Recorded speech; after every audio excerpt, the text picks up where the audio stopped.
Welcome to Whitetail Rendezvous Podcast. This is Bruce Hutchin, host and executive producer. Each week, you will hear tips, techniques, strategies, and personal stories from some of the best and funniest whitetail hunters in North America. Hope you enjoyed today's episode. If you do, tell a friend on social media. If not, tell me and I'll make it better. Thanks for listening, folks. Joining us is Robbie Knickman. Robbie is Camel Thug Outdoors. What does that mean? Well, he came out of the low rent district of Baltimore and survived. He's a survivor. He's a street survivor, and he's created something called the Mix. And the Mix is taking the hunting world by storm. Simply because it works. It's an attractant and some minerals thrown in there.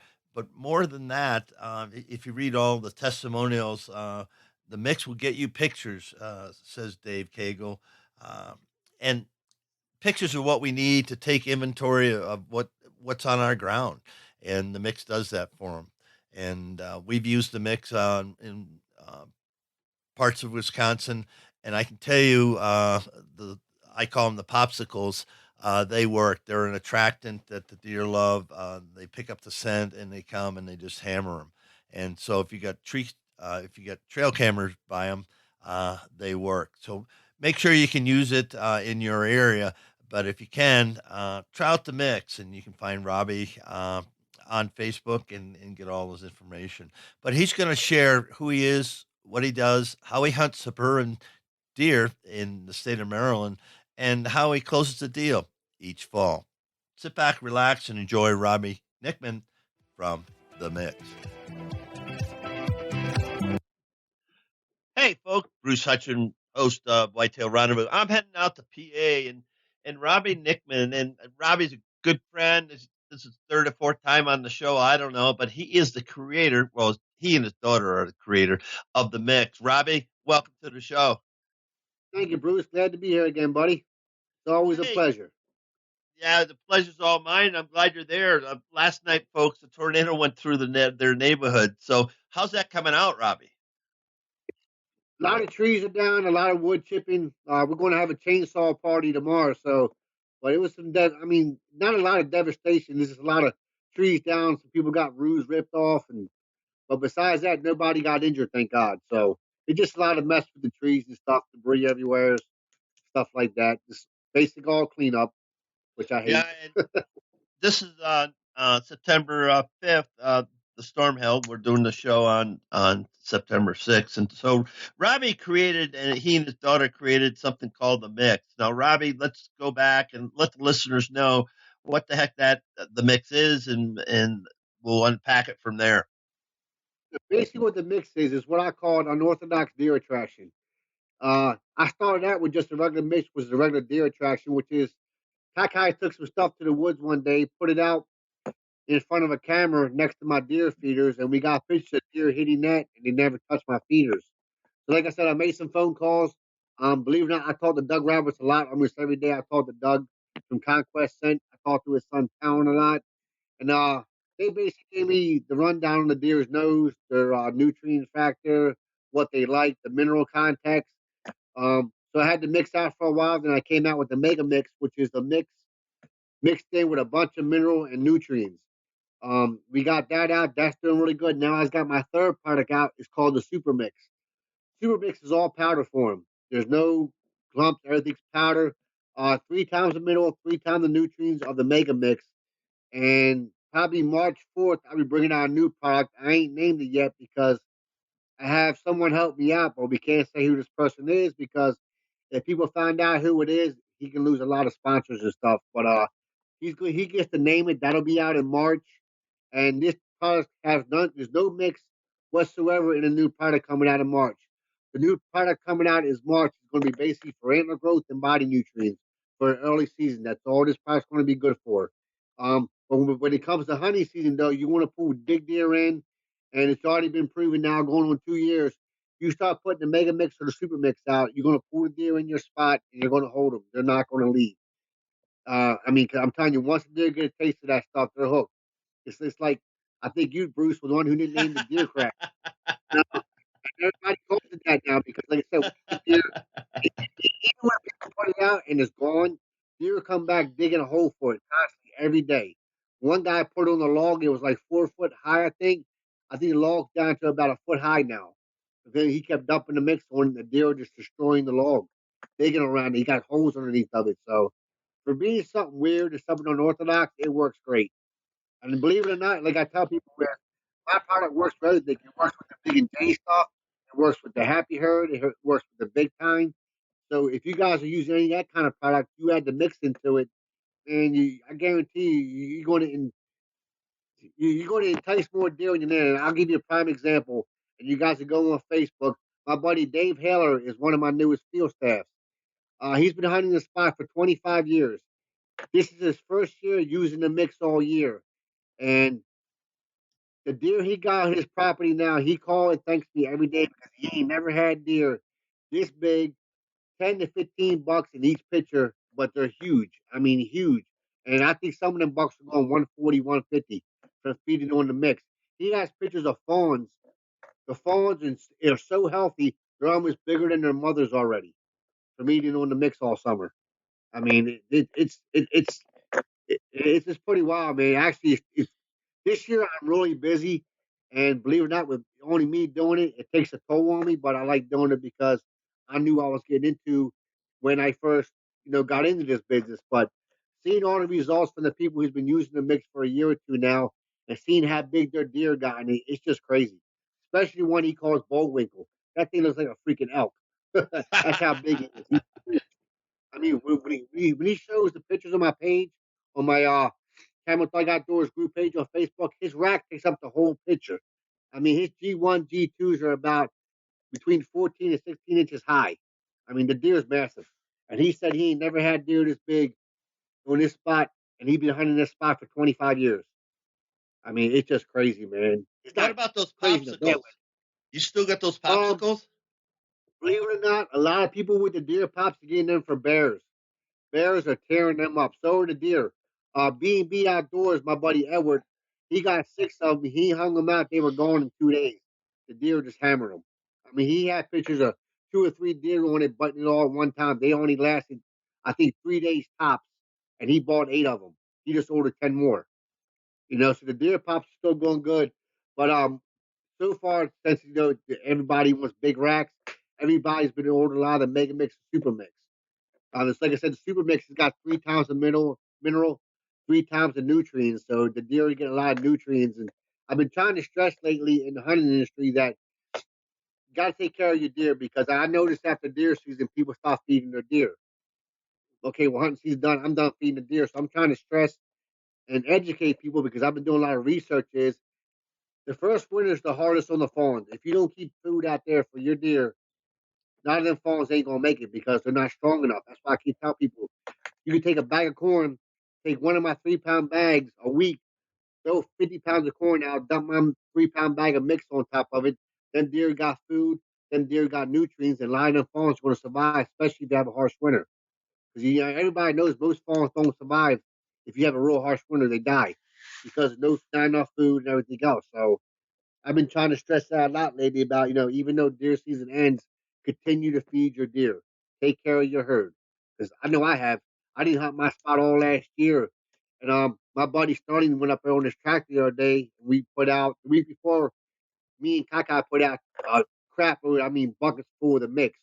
Well, he's up there sitting on a tractor running. He's got 4 deer 10 yards from him. They would not leave the feeders. So he's sitting there on a running tractor, them deer are feeding on the feeders and they're staring at him like we're not running away. And that tells you something right there. If you got an animal that don't like people and the guy sitting there on a tractor with a bunch of corn on the back and you got your deer feeding and the videos on my group page, the deer are standing there. They didn't go nowhere. They kept on feeding. So that's pretty wild. I was Yeah, kind of it's real surprised when I wild. saw that. Yeah, Yeah, yeah. it's So real wild. That's for sure. yeah, I ain't never saw them. You drive up, deer are gone. But you can see it on the video. Them deer stayed there. They didn't move, which was crazy. Now, Good, but everybody crazy. out there, everybody out there's got a bucket of whatever, and theirs is the best bucket of whatever, in the business.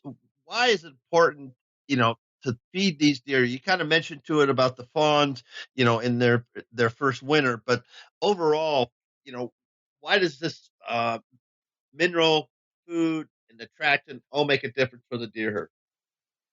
Well, for one, food's going to help deer. Plus, the nutrients and attractions I have in my mix is the highest. The company I deal with has the highest nutrient factor.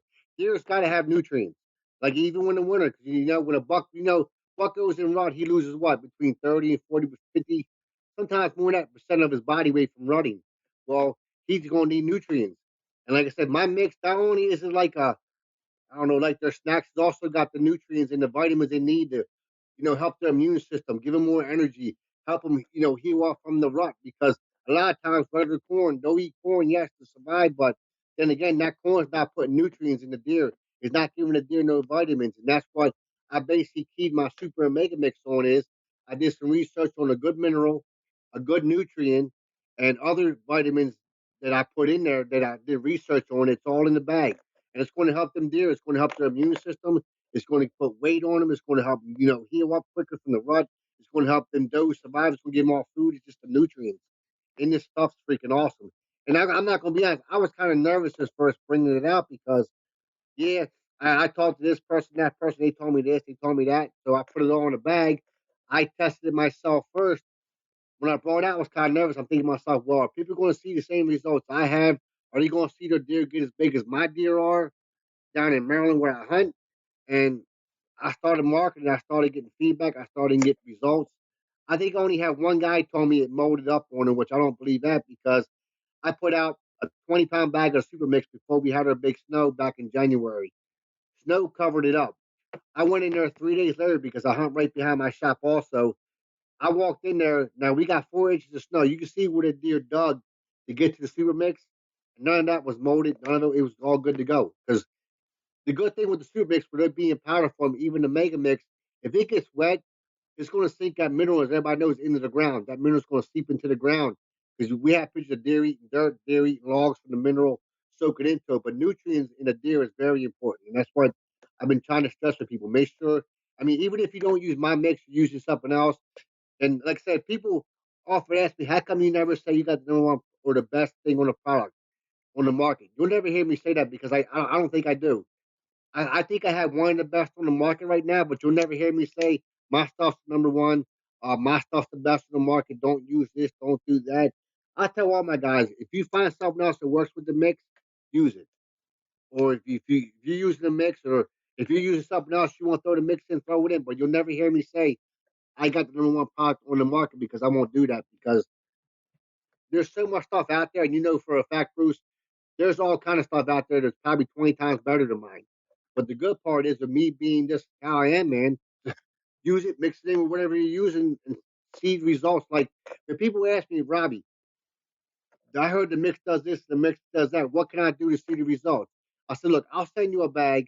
You try it out, see for yourself. Like I said, because I got to tell people, I can sit here and talk the mix up like it's Superman of products, but until you actually see what I'm talking about for yourself, I mean, like they say, a picture speaks 1,000 words. So that's why, like, I had a lot of people saying, I don't think it works. I don't think it this. Well, a couple guys got it, and now they're one of my best customers. I had one guy call up and tell me, why should he pay $11 for a bag of my super mix when he can go buy a 20-pound bag of corn and put out and it works just as good? And this is why I told him, I said, look, I tell you what, I'll send you 1 5-pound bag. I said, you put a camera on it, you dump out that 50-pound bag of corn, you dump my product next to it, and let me know what gets hammered first. And sure enough, he called back, I want some more. So it's pretty wild, man. I mean, it's weird. It's like, it's weird. It's unorthodox, but it works. It works great. And I'm really kind of shocked. And I'm still overwhelmed with all the attention I'm getting from it. I mean, it's pretty wild when I do live feeds.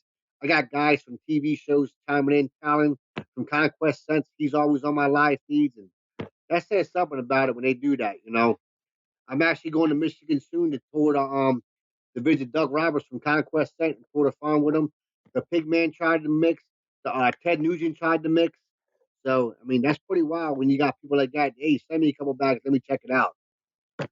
So that was pretty cool, especially Ted Nugent. That was pretty wild. I thought I was being. I thought it was somebody playing with me till we know. No, this is actually. He said, "You little monkeys." I knew that was Ted Nugent. I know how he says that. I That's was with funny.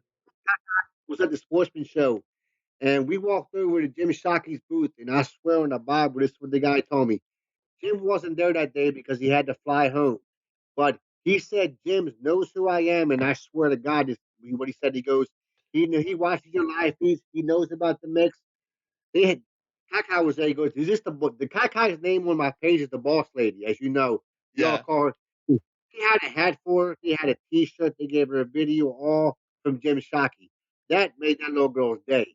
And she Oh, found out yeah. that Jim Shockey actually watches our live feeds, and they all get a kick the way Kakai on my live feeds is always coming at me with a puppet or a doll, or she's trying to beat me up in my live feed videos. And that little girl is awesome. That little girl, I swear to God, she does. But when you got somebody like that, Jim Shockey town, he actually watches your live feeds. I mean, it went to my head a little bit, but that's pretty wild, man. That's pretty cool. I mean, same way with you, Bruce, when you first tried it. I was like, man, I hope this fix don't let him down. And sure enough, it didn't. I always have that S thought, is it going to work for him like it works for me? I even tell people, a lot of people, you're not going to get the same results, say, let's say if I put it out in Maryland, you put it out in Michigan or Indiana, they are different in each region, but they all going to eat the mix because of the way it smells and the way it tastes. But you might not get 1,000 deer in one picture. You like everybody now said they're getting like some people 1 week they're getting all bucks from the mix, and the next week they're getting all does. Like a lot of people tell me, they're telling me now, Robbie, I'm getting nothing but does when I put the mix out. I said, well, that's good with the upcoming season. They go, how you figure? I said, think about it. Come end of October, where's all the bucks going to be at? Where the does are at? They're like, oh yeah, I didn't think about that. Rush starting out, them bucks are going to be where the does are at. So the more does you got in their area, the better you're going to hold them. That's like I don't know if you heard of the new show coming out, Unbroken Outdoors. Bucky and Matt Fitzenbaker. don't know him.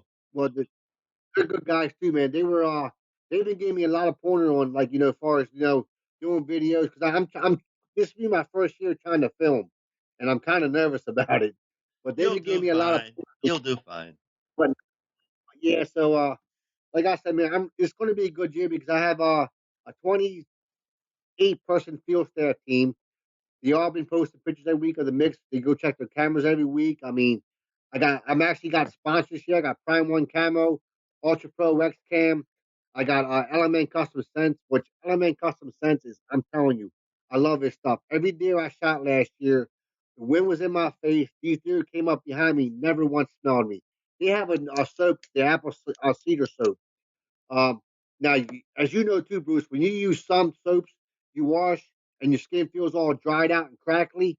Well, with Elements, it actually moisturizes your skin, and it lasts for 24 hours. So once you wash, you don't get that dry, cracked up feeling. You actually feel moisturized.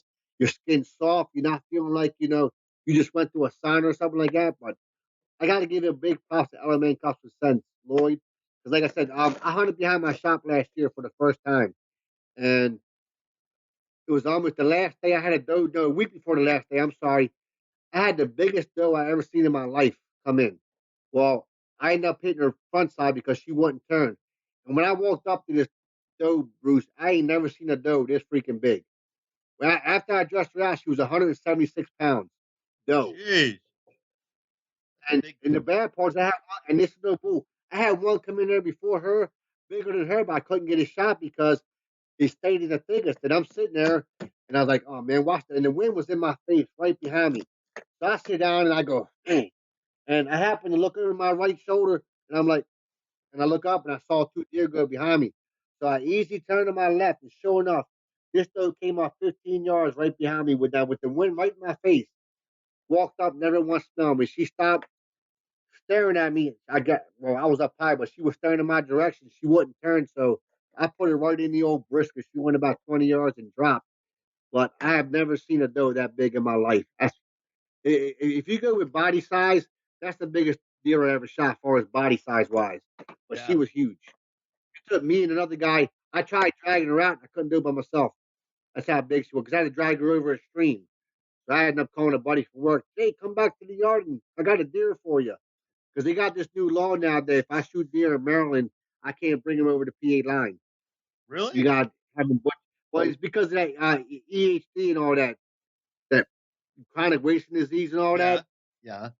Now, if you shoot deers over PA line, you cannot bring the carcass over the line. So you have to have them butchered in Maryland, and you can pick up the meat. But you cannot transport deer now from where the DNR up here told me over state lines now, Huh. which All works right. for me.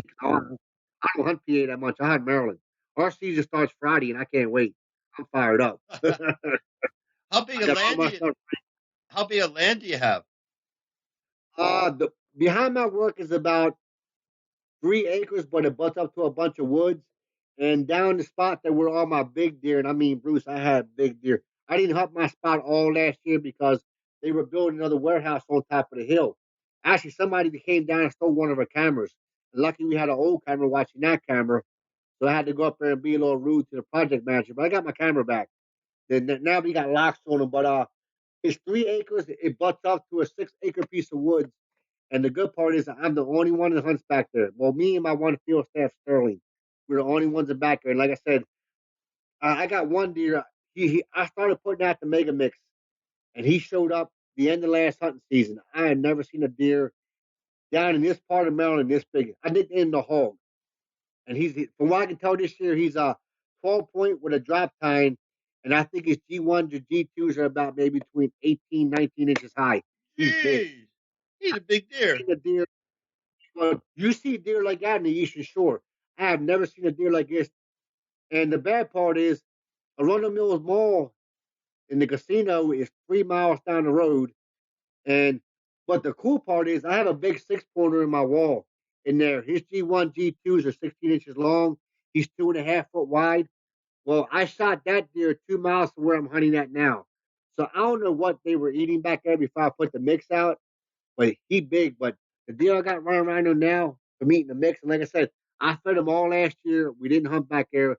I think Sterling took out. We had a real old but doe.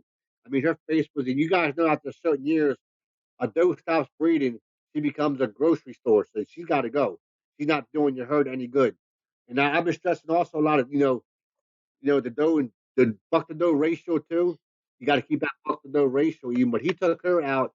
But we got some pictures this year. Some really big. I mean, I'll send you the picture. Some really big deer this year. Oh my gosh!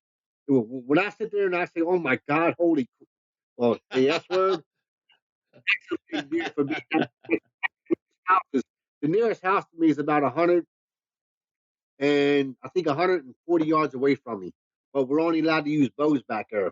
But I'm telling you, man, it's what we call backyard hunting in Baltimore. And I think last year the biggest deer killed was in somebody's backyard. I think it was a 209-inch buck that Oh was my killed in a goodness. guy's. There was But you another. live in Pennsylvania. You live in Yeah, Pennsylvania, right? So yeah, how but I far do you don't got hunt to yet. commute? Yeah, but how far do you have Uh, to commute? 55 One way? under an hour. Yeah, Holy I work down smokes. in Baltimore, but yeah, it's like depending on traffic, 55 minutes to an hour, and I'm there. I'm But there. when do you hunt? When do you hunt then? Right after work? Yeah, like Friday, I'm going out to work because it's opening day, and then Saturday morning, I'm leaving here at 3 o'clock in the morning. I'll get down there I'll probably leave about 3:30. Get there at 4:30. Time I spray down, get all. I got to carry so much stuff in the woods with me now. I even had to go to get a new backpack, hold all the camera arms and stuff. By the time I get all that loaded up and walk up the hill and get in my stand and get situated, then I'm ready to go. Sun comes up about between 5:15 and 5:20. The sun's been coming up lately, so I'm all ready. And I got some new little toys in my backpack, which I gotta send you a Jake's hunting hook too, Bruce. I don't know if you heard of them yet, the Jake's hunting hooks. No, no. You got? Can you show me? This is the Jake's hunting hook right here. Oh, did you send me? Basically, You sent me a copy of that. I think yeah, where it's a but, weight or something. basically what it is, when we all been in the deer stands where we get up there, we take our glove off, or we take our hat off, we take our backpack, and what we do, we knock our glove down the tree, or we knock our hide out of the tree, or hopefully not your bow falls or your backpack falls. Well, instead of you climbing down to pick this stuff up now, you just unravel that, lower it down, you swing it, it hooks whatever's down there, you pull it back up. It's freaking awesome, man. I love it. A cool little adventure. My buddy Steve Billups, is a really nice guy, man. But he invented it and he sent me one, and I've been promoting him. And he always sends stuff for my fundraiser giveaways for that. But this is going to save a lot of people time. 'Cause me, I'm a klutz. The main thing I drop when I get my tree stand is my Pepsi, and I gotta have my Pepsi or I'll be no good. So instead of me climbing down now to get it, I just lower that hook down. I done tried it. That hook picks up arrows. If you drop a hat, a glove, it picks whatever you drop, it's going to pick up. And like I say, you just swing it down there, hook it, pull it back up, wrap it up, put it back in your bag, or it's got a clip on it. You can clip it on your backpack or clip it wherever you want to clip it. But I'll send you one. It's definitely a game changer this year. Cool little invention, man. It really is. And I already been Yeah. playing with it in the back. I can't pick Kakai out with it yet. So let's talk about backyard suburban hunting and give us a couple of tips. There's a lot of people listening to the show that do live out east and they know about suburban hunting. So let's talk about tips. One, how do you find the deer where they are? Well, basically, what I did up there when Rob told me I can go up there and hunt because he told me he sees deer up there. The main thing I look for is deer trails. That's what I look for. I want to see where the deer are coming in, what way they're coming in.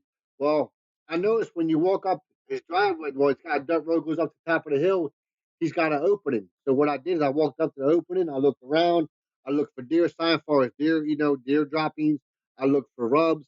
I looked for scrapes. And I said, I want to see the path where they're coming in there because as a hunter, if a deer is coming in the area a lot, that trail is going to be beaten down like an army ran through it, and that's basically what I look for. So what I did is when I first got this spot, I didn't invent the mix because I've had this spot for almost 5 or 6 years now.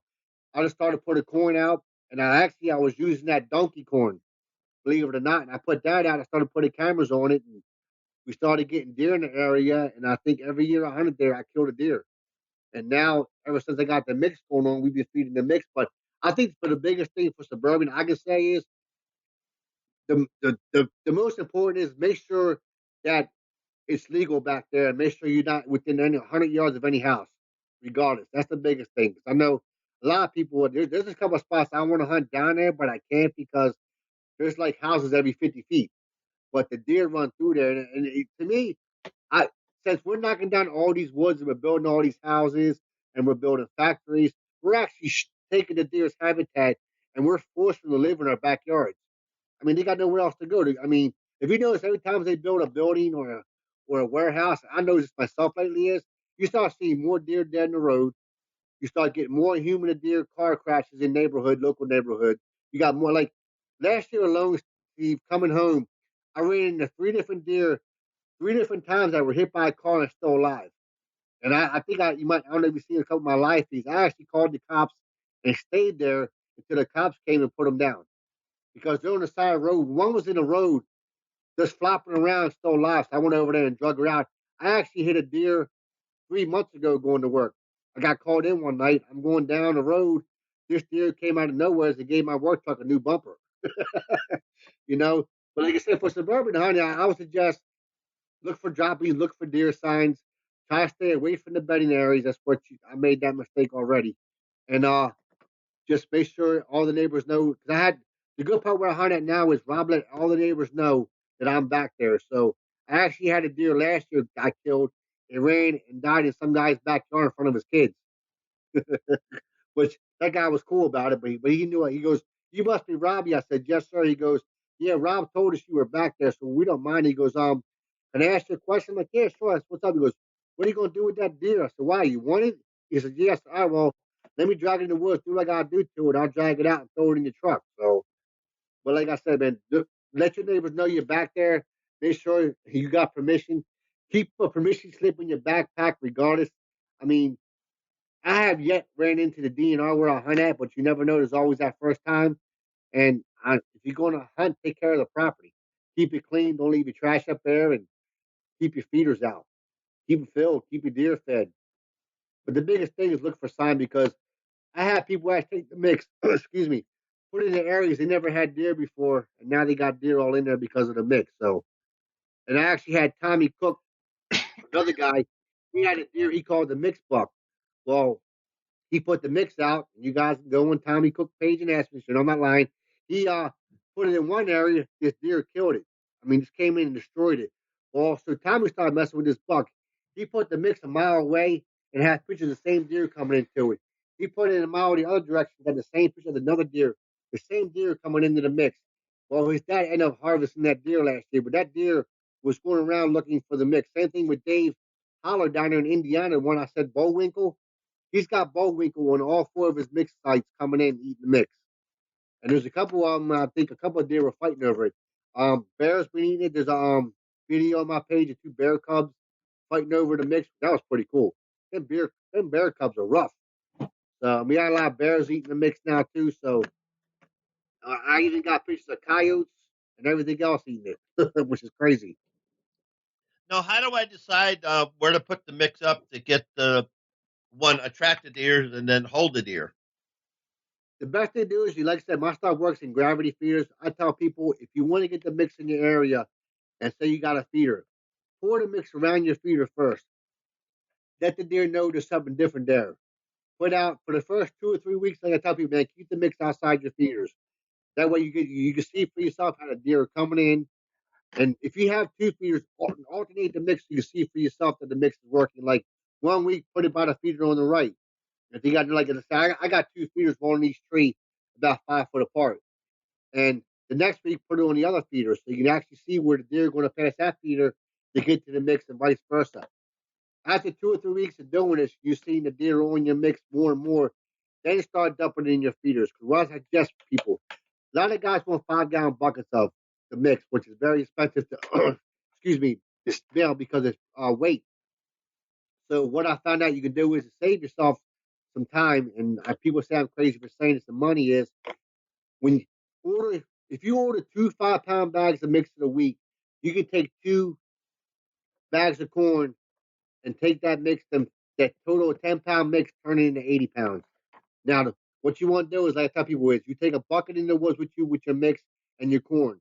You want to take half that bag of corn, dump it in a bucket, fill about a quarter of the bag of the mix in there, mix it up with your hand, rubber glove on, or it doesn't matter either way. Mix it up, dump it in your feeder, dump some more in there, do the same thing, repetition in stages. So you're basically taking that 10 pounds of the mega mix soup mix, you're mixing it with your corn.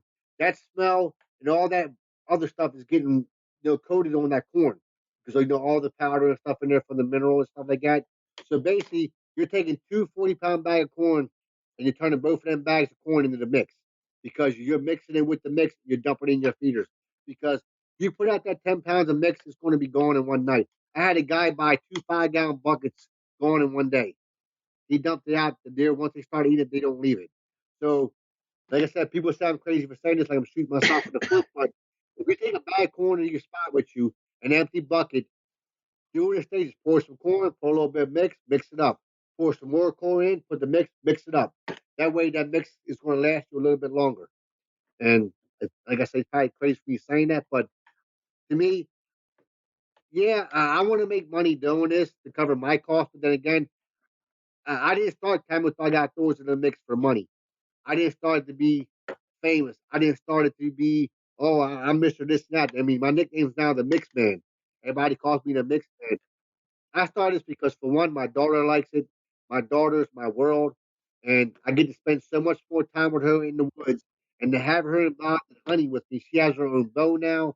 She's got her own, well, she's going to get her own gun. I mean, the main reason I do this is for my daughter. We have so much fun together. And if you watch one of my live feeds, you'll see what I'm talking about. It's just my little daughter. That's the main reason I do this. That's like, a lot of people call me, hey, Robbie, I'm disabled or I can't afford shipping on the mix. Then what do you want? I'll send it to you. People tell me I need to stop doing that. But like I said, yes, I want to make some money doing this to cover my costs. But then again, I didn't get in this to be rich, to get rich. I got on this to help people, which everybody knows I do a lot of stuff for the veterans. I do a lot of stuff for Nevin's hunting friends, disabled kids.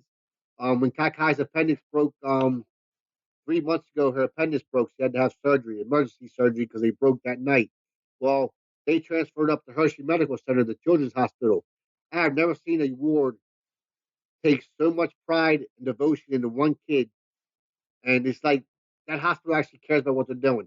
They want us to come in. Okay, well, the doctor come in every 30 minutes. She okay? Checking her, Same day after surgery, every 30 minutes, somebody came in the room checking on her because she had her appendix out, plus she had ammonia at the same time.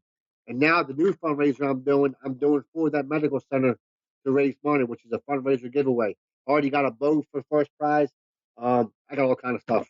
And like I said, man, my main purpose for doing this is to help people. That's what I want to do. Because like you know, a lot of people can't afford, some of the stuff on the market, and a lot of people don't have money to have this or that shipped to them. So yes, I lose money here and there, but then again, putting a smile on somebody's face or putting a smile on a kid's face, like Johnny Ayers down in Texas last year took 4 disabled kids hunting over the mix. Within 45 minutes, each one of them 45 minutes of each other. Bang, bang, bang, bang. Which that was pretty cool. So, but like I said, I just want to help people. Yeah, like I said, I want to, like I said, cover my costs. Like I said, I want to help people because I know how it is growing up, not getting in the woods that much, not having a lot. And I just want to help people, Bruce. And you can ask anybody who knows me. That's what I do. That's why I do a lot of fundraiser giveaways and stuff like that. I just want to help people, and I want people to get out in the outdoors with the kids, put the mix out. And when that kid sends me a picture saying, "Robbie, thank you so much. Look at this, I killed over the mix." To me, that's my payment right there. Because the problem with our kids these days, they play too many video games. You don't get outdoors enough, and that's why Kakai in the outdoors a lot. I don't want to run video games. And I don't know. Kids are the future of hunting, so we gotta keep the kids interested. Gotta keep in the outdoors. It's gonna be a dying sport if we don't. So I it's pretty agree. wild. Well, It's Robbie Knickman, thank you so much. This has been so much fun. And give a shout out to whomever, and we're going to wrap the show. I guess we'll give a shout out to the American Veteran Outdoors Association. We take a lot of veterans with PTSD and stuff out on hunting trips and fishing trips with their family. We can't forget about Nevin's Hunting Friends, Element Custom Scents, Prime One Camo. If you guys are listening, man, you guys are awesome. Thank you very much. Rich Butler, Ultra Pro X Cam, you two.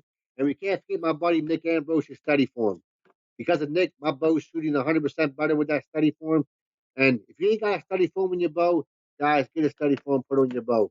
You're going to improve your accuracy, your distance, and your shooting pattern. Trust me, it works. It's freaking awesome. I love Steady Form. Robbie, on behalf of thousands of listeners across North America, you're one of a kind, and I always love having you on the show. I love being here, buddy. I really do.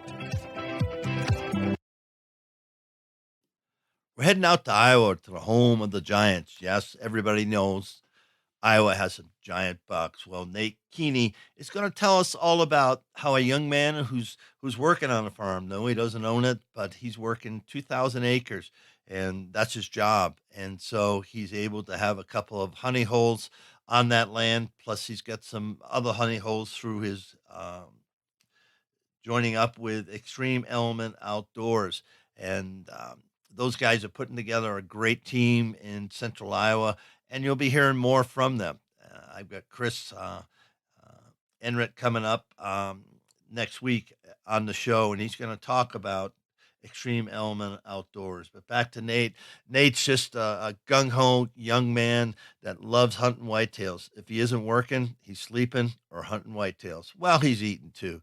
And by the way, Saturday coming up on the 9th, he's going to get married. So shout out to Nate. I know the show will be published later on, but hey, Nate, hope your wedding went great.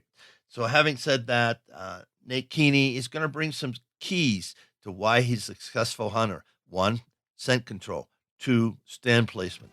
And 3, he always watches the wind. Thanks for joining us. Be sure to tune in tomorrow for another episode of Whitetail Rendezvous, where you can listen and learn from the experts so you can be more successful on your next hunt. Until next time, listen, learn, and succeed.